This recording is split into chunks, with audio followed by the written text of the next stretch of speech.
Okay, thank you, Paul. Hi, everyone. It's great to see everyone. First of all, thank you to Paul and Taylor from Drifting in Space. I don't know if you've seen any demos of theirs, but they're like super space age, extremely cool stuff. I met them through the founder of Rill, where I work, Mike, and pretty quickly, actually, Paul kind of blew my mind with a demo of something that he did. And then not long after, I think we released the thing that I'm going to be talking about, I saw a demo of them running it at like much larger scale. So if you haven't seen that, I really highly recommend watching Taylor's video, actually, from a previous Browsertech thing.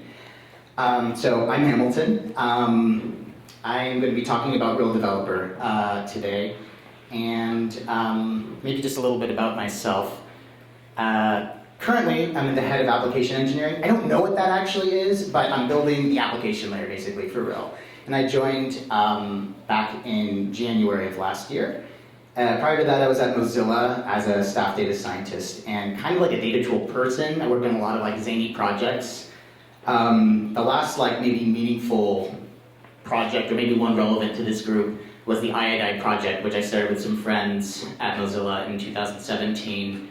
And it was probably at the time the first WebAssembly-based notebook, because like nobody knew what WebAssembly was back then.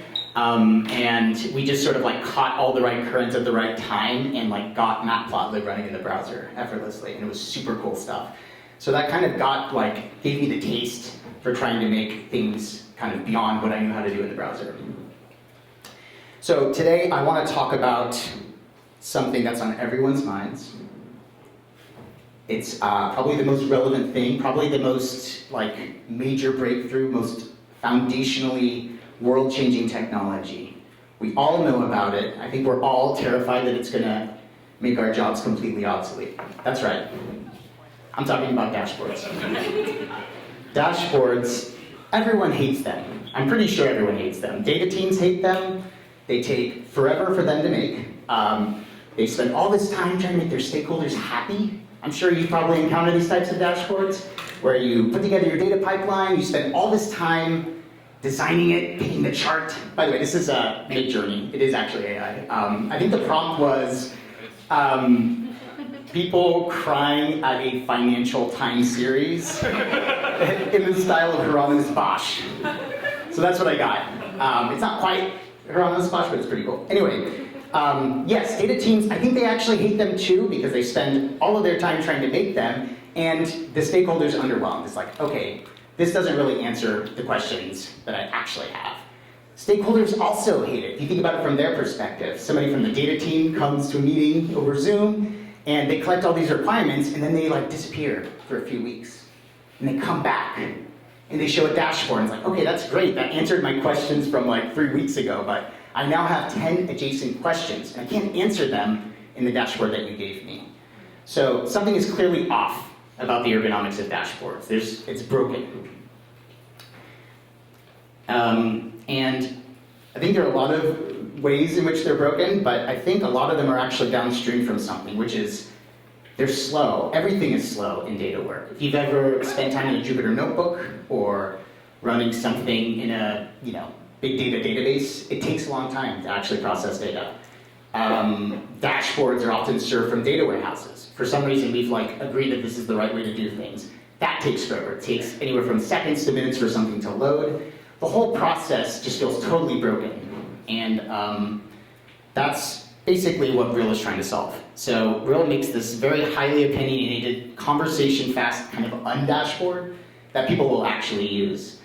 So the basic premise of Rill is that you don't design the dashboard, you design the metrics that go into it, and we give you this highly opinionated, basically completely filterable, everything actually slices and dices the data really effectively.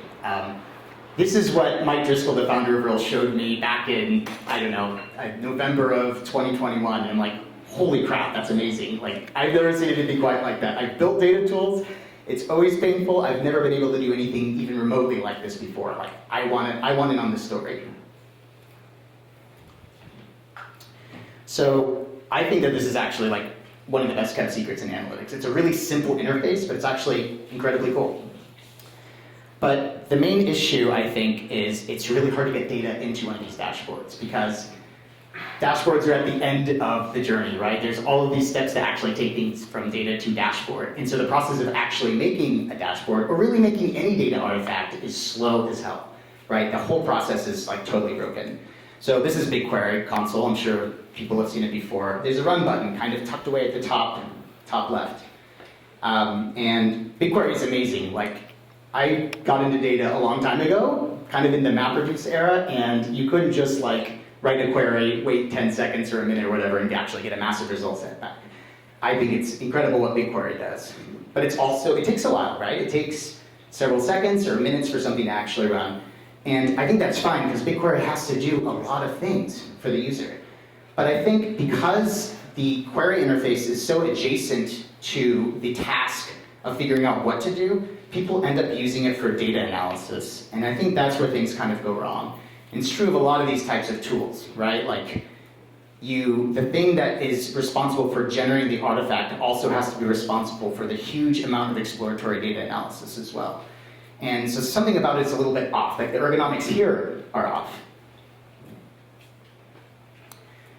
And so, if you contrast that with web development, it's kind of like the opposite, right? Like, everything feels like a fast feedback loop, instantaneous, tactile.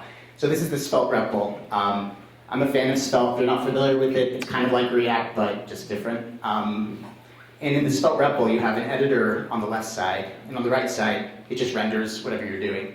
Hope this GIF is not slow, because it's pretty amazing to actually like play with it and see it in action. But this is amazing, right? There's no run button. I know it seems like a small thing, but like that's actually has a profound implication on the types of interfaces you can build, right? New classes of interactions are possible when you can actually reduce the feedback loop of this stuff to something less than 500 seconds, less than 100 milliseconds.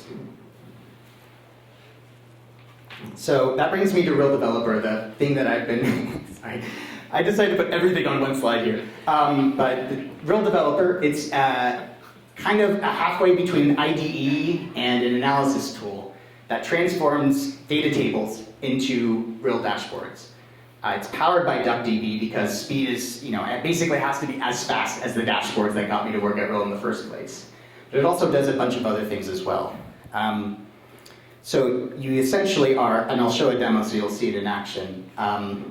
You're basically running DuckDB queries and making YAML files, and that generates one of these Rill powered dashboards, and then it's groovy times.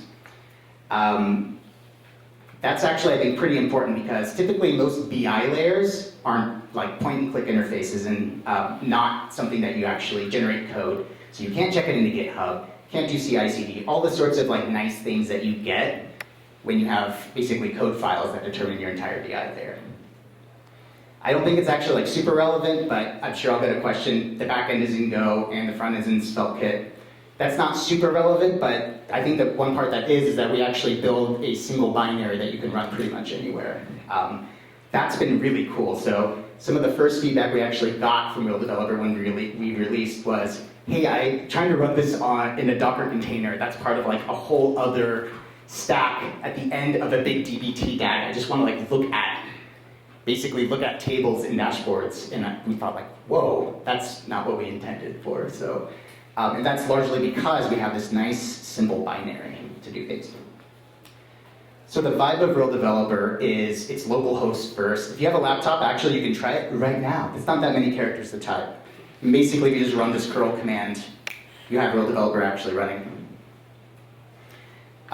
The reason why we actually wanted a localhost first application is maybe it's bias. I'm a data person. I hate running things in the cloud. Like, I want it on my machine. I think other data people actually feel that way as well. But I think there's also something kind of compelling in that too. It means you don't have to talk to a salesperson to actually like try the product, right, end to end. So long as you have access to your S3 bucket, you can actually get cooking. I think another compelling part of it is, and I'm sure this is the question everyone's asking right now, if you're paying any attention, which is, how do you get data into it? We have a philosophy that you don't really need a data warehouse probably, and most likely you probably are just hoarding a bunch of stuff in S3. And if that's true, then Rill is for you. So we actually work really well with S3 buckets or GCS buckets. Okay, I think I should probably show what it is, right? So I'll do that now. I was not anticipating having only one hand. Should probably run it. So I'm going to run a special dev version that does what I want it to do.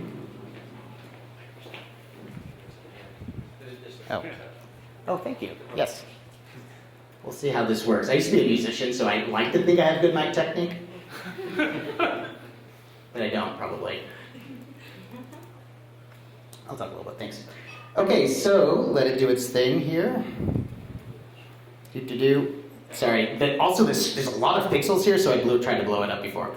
Okay, so this is Rill Developer. It's not like nothing special to look at right now.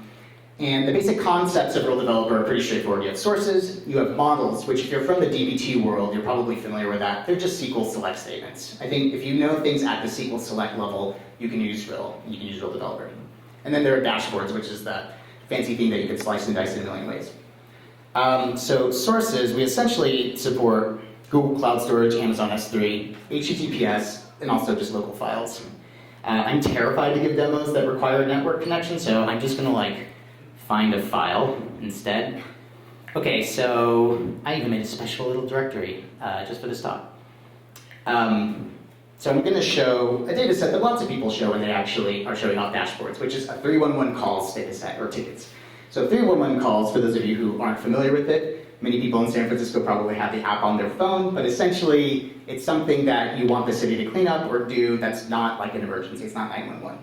So I've actually filtered out just a couple of years of data so we can see the effect of COVID, and we can also see, I don't know, maybe how much crap is on this street as well.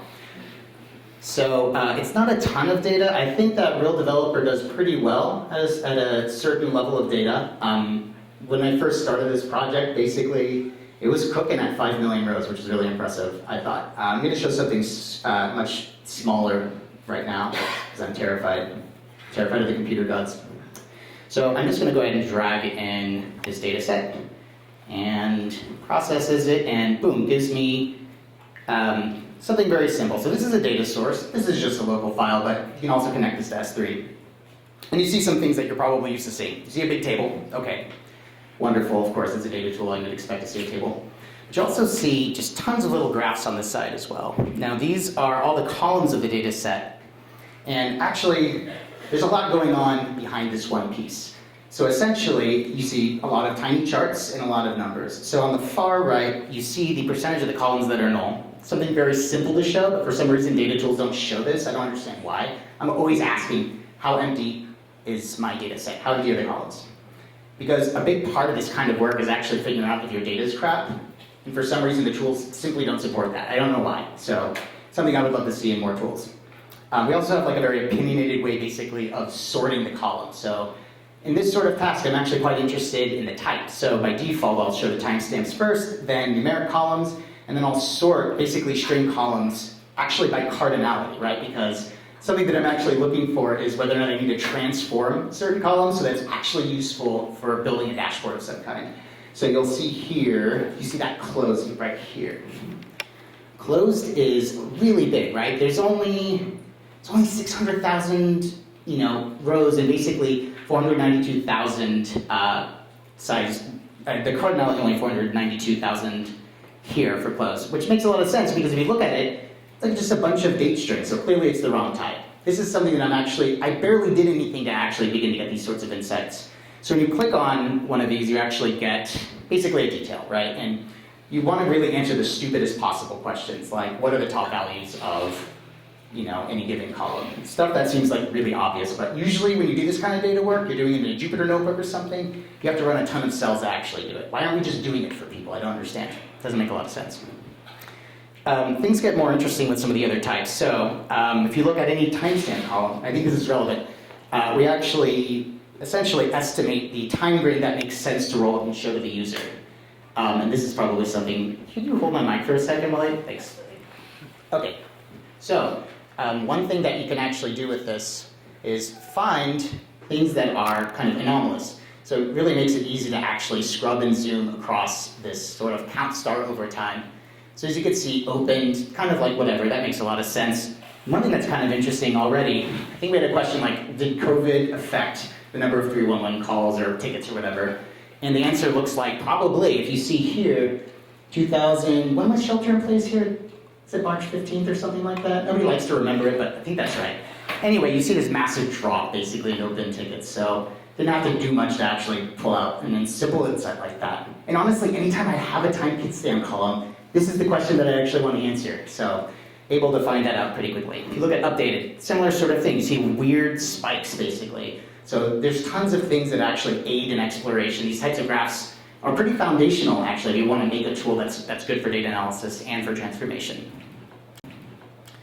So, and yeah, get the same sort of thing going with numeric columns as well. You see the distribution kind of adequately rolled up. You get a rug plot as well. You see the overall density, things like that, plus some summary statistics. It's really nice. So one of the premises of Rill is that you can pretty much transform any tabular data into one of these Rill-style dashboards. So we just hit the Create Dashboard button, and it automatically actually spins up a dashboard, which is super cool. So it does a few things kind of by default. It looks at its first timestamp column. It just says, okay, that's probably going to be the thing they want to plot against. You can change that in a config. It's pretty easy. You also get all of the varchar dimensions by default become these kind of nice little leaderboard bar chart things. And that basically just shows you the top values for each dimension. And this is sort of like the Rill classic thing that our current customers love a lot. And is like just very intuitive once you actually see it. Basically, everything becomes a filterable surface. So you can easily actually identify, we're on the Embarcadero, right?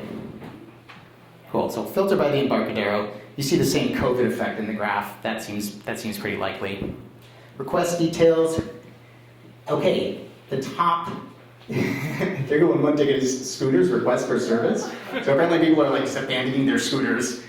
Okay, good stuff. Also, bicycle sharing operations, I feel like that's the equivalent of the scooter thing, right? People are probably just like abandoning their bikes and it's annoying as hell. And then of course encampment cleanups, which is a problem across the city, things like that. See, like already it's super interesting. I'm just like clicking around and actually, this is the stupidest form of data analysis, but honestly, this is like all you need for most of these types of tasks. So, super nice, good times.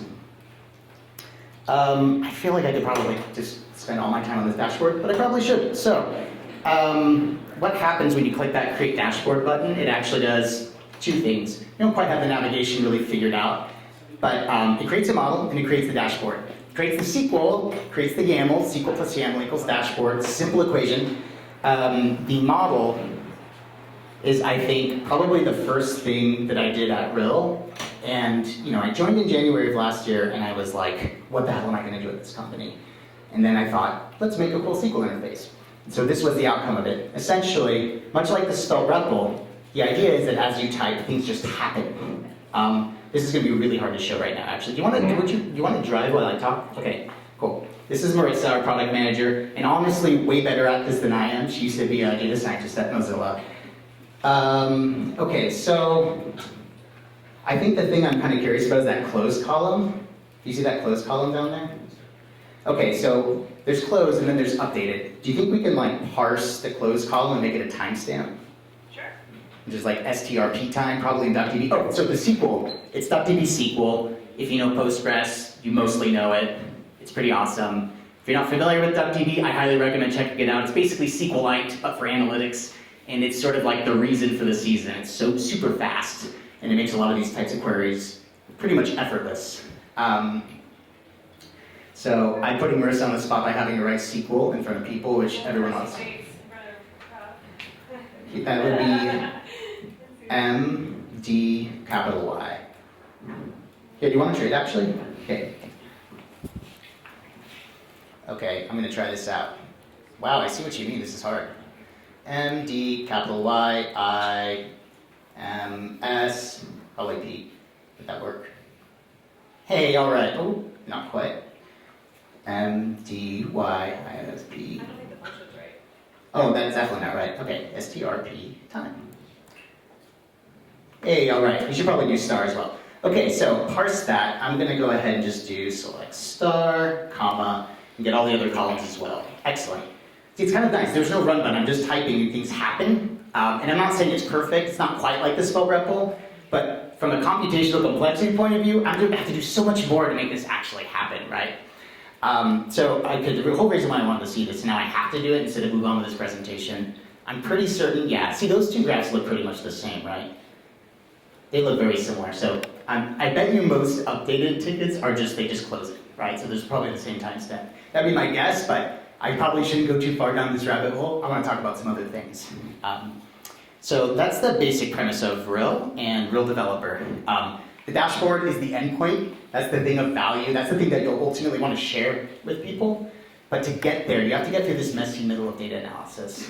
And so if you make the tool look like a data transformation tool, but you give them all these nice little data analysis side quests for free, our premise is that's actually the key to luck. So to arrive at an interface like this, one where it feels kind of as close to instantaneous as you could possibly make it, as you can imagine, it's actually not that easy. The first question people usually ask when they see this is, how much data can you put in it, right? We know it's localhost, so can't possibly fit that much data. Does it work with a gig, 10 gigs, 100 gigs? Can I point it to an S3 bucket with a terabyte? Can I point it to BigQuery? The answer is you don't need to actually do those sorts of things. The whole premise of Rill Developer is very similar to how most data practitioners actually think. Usually you pull down a sample of data, you work on the sample because it's an easy way to iterate through things quickly, and then you push up something in production. Rill Developer operates under the same premises as that. And also I should note, we release every 2 weeks basically, trying to ship features pretty regularly. We have an upcoming release actually where we make it really easy to pull down a working data sample of some kind. It's not IID or anything like that, that's a hard problem, but we have some ideas about how to actually make it pretty effortless to just start working with an S3 bucket. Should I? Can you hold my mic real quick? Thanks. Okay, I'm gonna try something. Because this is one data set, it's actually not that fun, right? I found this one, which is banned books. We also have a way to basically just automatically cache data, which is pretty fun. So if you just type, this is DuckDB. So in DuckDB, you can actually just put from something and it works. You can put from the table name, you can put from HTTPS, something, it'll do the thing. From S3, it'll do the thing. It's super cool, right? So we've actually built a caching layer on top of that. So it'll automatically cache whatever you put in there, and then you're just modeling locally really quick because it's all about fast feedback loops, right? So pray for me. Oh, it worked, okay. Anyway, right, so this is just some random thing that was in an S3 link that we accessed through HTTPS. Also works with GCS and S3, super cool. Right, so pulling down a working data set, that's easy. There's nothing there that's surprising. But that actually only restricts the row space. And while that's important for making sure that you can fit something on your laptop, it actually isn't the end of the design and engineering challenges that you face with an interface like this. So to motivate that, again, let's go back to our no run button vibe. No run button, that means for every single keystroke that you put in the browser, in the editor, it has to do a whole bunch of different things. 1, it validates the query, that's fast, easy. 2, it creates a view in DuckDB, also fast, also easy. 3, it produces some sort of preview table, almost easy, except if you're ordering the data set, then it's hard and a pain in the butt. And then 4, and this is the most complex part, it has to take every single column in that view, and it has to run profiling queries. And these profiling queries are small analytical queries that produce all the little line charts and numbers on the right side. And that's actually where things get really complicated. Because 1, DuckDB will actually parallelize any individual query, but it will not parallelize the entire succession, right? So this is a small data set, right? There's only a handful here. This one's got 48 columns. Real world data sets have 200, 300 columns. That's a lot. That's a lot of queries, right? That adds up. If each column has 4 to 5 queries, you really need to get the runtime of those queries anywhere from 10 milliseconds to 200 at most. So it can be very hairy, and you have to really spend a lot of time optimizing these really simple queries to basically generate histograms.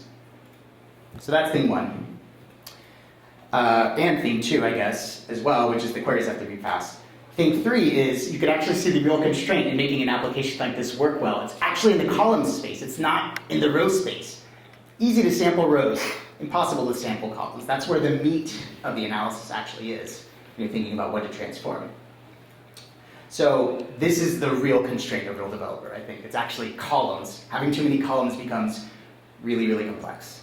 And then the 4th thing, of course, is also the browser. You can only draw so many things to the DOM, and it gets really sluggish. We all know sluggish is just not very cute, right? We want this to feel snappy.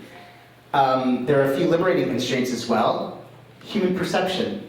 People can only process so much information at any given time. We can only draw so many things to the DOM, obviously, but they also only have so many pixels to show things as well. So the TLDR solution to the whole thing is we have a priority queue, basically, to prioritize the queries based on what the user needs to see. We make it cancelable on every keystroke, and we try to virtualize wherever we can, so that, in fact, you don't have to draw these DOM elements. I totally blew through my time. I'll probably move on to questions. That's good. Cool. I'll just, in the interest of time, oh yeah, so the thing.